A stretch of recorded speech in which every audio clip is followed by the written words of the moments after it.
Kalau ada bencana atau wabah, refleks kita bilang itu azab. Wajar aja kena bencana, soalnya banyak dosa. Bener gitu? Memang benar, dalam Al-Quran diceritakan ada beberapa bencana yang menimpa kaum terdahulu. Dari mana kita tahu itu adalah azab? Ya karena Allah ngasih tahu dalam Al-Quran. Kalau bencana yang terjadi sekarang-sekarang, ya kita nggak tahu dan nggak bisa sok tahu kalau itu azab atau bukan. Apalagi sampai ngejudge kalau korban bencana itu banyak dosa, jadi layak kena bencana. Memang kita dapat bocoran dari mana? Ada 3 alasan kenapa kita nggak boleh sok tahu bilang kalau suatu bencana itu azab. Pertama, bencana itu yang jelas adalah ujian.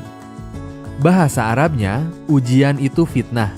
Kata dasarnya fatana, artinya memanaskan. Kalau pengen tahu mana emas, mana tembaga, dipanasin aja. Nanti ketahuan. Melalui bencana, kita bisa tahu kualitas seseorang. Ada yang berhati emas, ada yang cuma kualitas tembaga. Ada yang sibuk mengutuk, ada yang ikhlas dan berusaha bangkit. Ada yang sibuk menghakimi korban, ada yang berjuang membantu korban. Kedua, ujian itu dibagikan buat semua, nggak peduli yang baik atau yang enggak. Makanya Allah memperingatkan kita harus siap-siap menghadapi ujian yang enggak cuman dikasih sama orang-orang yang zolim aja. Misalnya, ada orang yang di gunung menebang hutan. Orang yang di bawah nggak ikut-ikutan, tapi pas banjir, semua kena, nggak cuma yang nebang. Itulah sebabnya kita harus aktif mencegah bencana. Karena saat itu datang, yang kena nggak cuma yang berdosa.